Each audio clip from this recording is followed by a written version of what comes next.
जमीन में कब्रिस्तान है तो मुर्दों पर लगा दो भैया टैक्स। जमीन में मस्जिदें हैं जहां पर लोग आके इबादत करते हैं, उन पर टिकट लगा दो, टिकट दीजिए, टिकट खरीदिए, हमें तो भैया रेवेन्यू बढ़ाना है। इसने गरीबों को महंगाई से, बेरोजगारी से, आर्थिक असमानता से जूझने के लिए उनके हाल पर छोड़ दिया है। जो गरीबों की टोह नहीं लेती है, जो किसानों की कर्जा माफी पर मुंह बनाती है, लेकिन 16 लाख करोड़ राइट ऑफ करती है बड़े बड़े पूंजीपतियों के। कथा सुननी है। पूरा विपक्ष आज संसद में बाकायदा हुंकार भरता दिखा, बिल असंवैधानिक है, अलोकतांत्रिक है। अब सरकार सदन के पटल पर असंवैधानिक बिल पेश करती दिखेगी क्या? अदालतें भी हैं देश में, सुप्रीम कोर्ट भी है। सरकार तमाम असंवैधानिक काम करती दिखती है। इस सरकार ने 1/4 कर दिया बैठने का टाइम लोकसभा और राज्यसभा का। किसी ने चूकी, कुछ किया, हम लोगों ने आफत मचाई, कुछ सरकार ने किया। बात तो सही है। सरकार कोई ब्रह्म वाक्य नहीं बोल रही है और सरकार दूध की धुली नहीं है।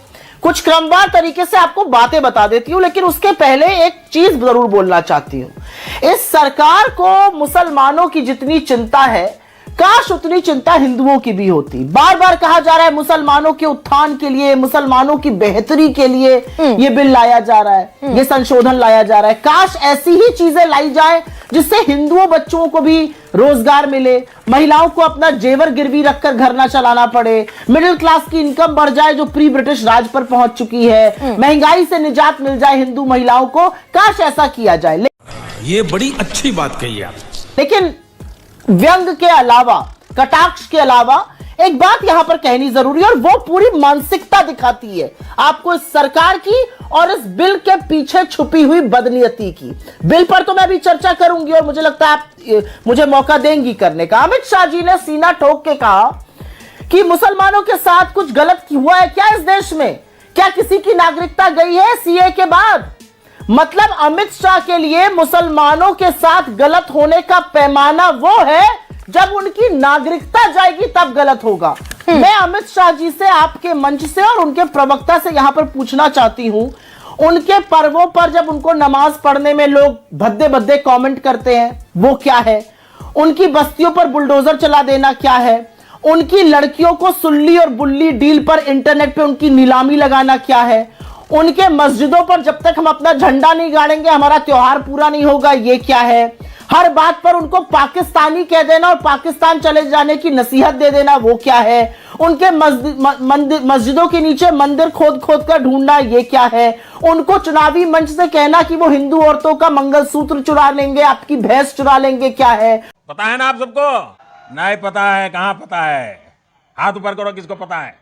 उनको चुनावी मंच से प्रधानमंत्री और मुख्यमंत्री जैसे लोग 80-20 और शमशान कब्रिस्तान कहें, वो क्या है? मतलब ये सरकार किस नियत से क्या करती है वो सबके सामने है, चाहे वो सीए हो, चाहे वो प्लेसेस ऑफ वर्शिप एक्ट के साथ खिलवाड़ हो। लेकिन मैं क्रमवार तरीके से अपने 3 पॉइंटर रख देती हूं और वहीं से दूध का दूध और पानी का पानी हो जाएगा।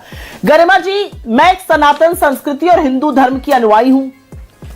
मैं अपने धर्म में किस तरह से दान दूं, मेरे घर वाले कैसे दान दें, मेरे कोई मित्र जो नास्तिक हो वो कैसे ध्यान दें, वो उनका मामला है। लेकिन यह सरकार हर मुसलमान के घर में सीसीटीवी कैमरा फिट करेगी। अगर वो 5 साल से 5 बार के नमाजी मुसलमान है तभी दे पाएंगे, यह सरकार तय करेगी। कोई सेंस है इस बात की? कि कैसे मुसलमान दान देगा, कौन मुसलमान है दान देने के, पहली चीज। दूसरी चीज, आज ये सचर कमेटी का बड़ा नाम ले रहे हैं। इसी सचर कमेटी को पानी पी पी कर कोसते थे ये लोग, और आज सचर कमेटी का नाम ले। सचर कमेटी ने 2 और बातें कही हैं और वो बात अमित शाह ने झूठ भी बोली वहां पर और उनको सब्सटैंशिएट करना चाहिए। सचर कमेटी ने कहा था कि हमारी कमिटीज ने यह पाया है कि वक्फ की तमाम संपत्ति पर सरकार की कई एजेंसीज का, कई राज्य सरकारों का कब्जा है, उसको खाली कराया जाए। 355 अगर मैं गलत नहीं हूं तो ऐसी संपत्तियां थी, उसको खाली क्यों नहीं करा रही है सरकार? सच्चर कमेटी ने तो वक्फ कॉम्पनसेशन बोर्ड की भी बात करी थी, 500 करोड़ का रिवॉल्विंग फंड, उसके बारे में क्या है? एक और बात कहती हूं, झूठ बोला गया, महिला 2013 से महिला हो सकती है बोर्ड पर। दूसरी, तीसरी, चौथी सबसे बड़ी बात, कहा जा रहा है सारा डेटा डिजिटाइज हो जाएगा। आपने अपने ओपनिंग वक्तव्य में प्रेस रिलीज का हवाला दिया, राज्यसभा के पटल पर इस सरकार ने लिखित एफिडेविट में सुप्रीम कोर्ट में इस सरकार ने कहा है कि 99.99% डिजिटाइजेशन वामसी पोर्टल पर हो चुका है। ना कब हो गया ये? कब हुआ कब? और उसके बाद जो गैर मुसलमान होने की उसमें बात है, जिस पर शायद अमित शाह ने कहा ऐसा नहीं होगा। हाँ। मैं उसका स्पष्टीकरण चाहती हूं और उसके बाद ही मैं उस पर वक्तव्य दूंगी।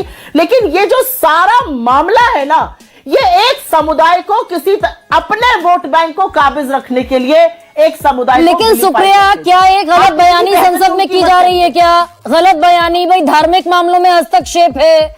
वक्फ बोर्ड बाकायदा एक रेगुलेटरी बोर्ड है और रेगुलेट करता है, रजिस्ट्रीज को रेगुलेट करता है, मैनेज करता है। भाई धार्मिक संस्था कैसे हो गई वक्फ बोर्ड? और अगर रेलवे और डिफेंस के बाद सबसे बड़ा जमीन का मालिक वक्फ बोर्ड है और डिस्ट्रिक्ट मजिस्ट्रेट के लेवल पर वो रजिस्ट्रियां अगर चेक कर ली जाएं और ये इंश्योर कर लिया जाए कि जिस जमीन पर हाथ रख दे बोर्ड, वो जमीन वक्फ बोर्ड की नहीं होगी, ये अगर डिस्ट्रिक्ट मजिस्ट्रेट के लेवल पर चेक कर लिया जाए तो गलत क्या है?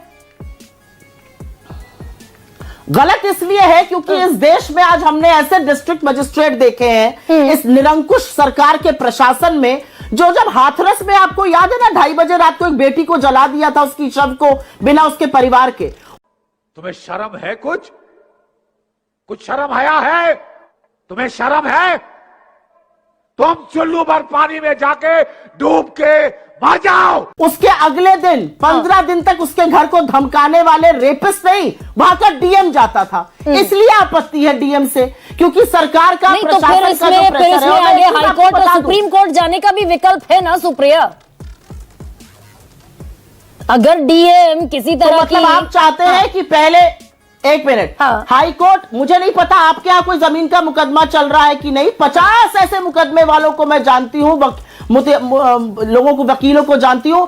50-50, 60-60 साल, पूरी पुश्तें गुजर जाती हैं। हाई कोर्ट और सुप्रीम कोर्ट में जमीन का मुकदमा चलता ही रहता है। तो ये मत सोचिए कोई हाई कोर्ट जाएगा और अगले दिन वहां से ऑर्डर लेके चला आएगा। मैं आपको लेकिन एक बात बता देती हूं, वक्फ की जमीन ये नहीं है कि मैंने हाथ रख दिया वो वक्फ की जमीन हो गई। हाँ। उसका सर्वे कमिश्नर करता है, रिव्यू वक्फ बोर्ड करता है, अप्रूवल और गैजेट नोटिफिकेशन गवर्नमेंट से आता है। 2 साल का टाइम होता है उसको चैलेंज करने का, और उसको ट्रिब्यूनल में चैलेंज किया जा सकता था। कुछ प्रोविजंस उसके हाई कोर्ट में भी चैलेंज हो सकते थे। बहुत सारे हाई कोर्टों में मामला लंबित है कई नहीं, लेकिन आज तक, लेकिन सुप्रिया जी एक सेकेंड, ये पॉइंट उठाया जाना चाहिए क्या कि जो ऑलरेडी रेगुलेटरी बोर्ड है, धार्मिक बोर्ड नहीं है, अगर उसके पास देश में तीसरी सबसे ज्यादा जमीन है रेलवे और डिफेंस के बाद, तो आमदनी कितनी है, वो कहां इस्तेमाल होती है, क्या इस बात का पूरा आकलन, कैलकुलेशन नहीं होना चाहिए क्या, या होना चाहिए? आपने अच्छा सवाल पूछा और इसका जवाब मैं जरूर देना चाहती हूं। 4-5 दिन से लगातार बीजेपी के प्रवक्ता और काफी सारे लोग सच्चर कमेटी को कोट कर रहे हैं। 12,000 करोड़ रेवेन्यू आना चाहिए था, इतनी जमीन है, 9,40,000 एकड़ के आसपास जमीन है। 12,000 क्या है जमीन में? जमीन में कब्रिस्तान है तो मुर्दों पर लगा दो भैया टैक्स। जमीन में मस्जिदें हैं जहां पर लोग आके इबादत करते हैं, उन पर टिकट लगा दो, टिकट दीजिए, टिकट खरीदिए, हमें तो भैया रेवेन्यू बढ़ाना है।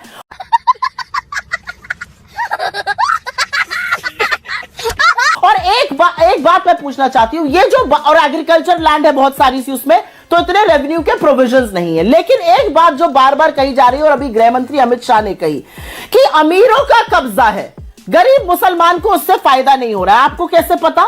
और अगर अमीरों और गरीबों पर ही चर्चा होगी तो मैं आपसे पूछना चाहती हूं, आपकी सरकार जो हर कानून अमीर के लिए बनाती है, जिसने गरीबों को महंगाई से, बेरोजगारी से, आर्थिक असमानता से जूझने के लिए उनके हाल पर छोड़ दिया है, जो गरीबों की टोह नहीं लेती है, जो किसानों की कर्जा माफी पर मुंह बनाती है लेकिन 16 लाख करोड़ राइट ऑफ करती है बड़े बड़े पूंजीपतियों के, जिनके राज में मिडिल क्लास की नेशनल शेयर, इनकम में शेयर प्री ब्रिटिश राज हो चुका है। हद हो गई। Thank you for being here. बहुत बहुत धन्यवाद। आपको अच्छी लगी तो ऐसे थोड़ा मार दीजिए हाथ, आप थोड़ा सा मार दीजिए। आपको अगर अच्छी लगी मार दीजिए। करो ना भाई, क्यों नहीं कर रहे? परेशान हो गए हम लोग 2.5 साल से, ये भी परेशान हो गए, हम भी परेशान हो गए, करो फिर।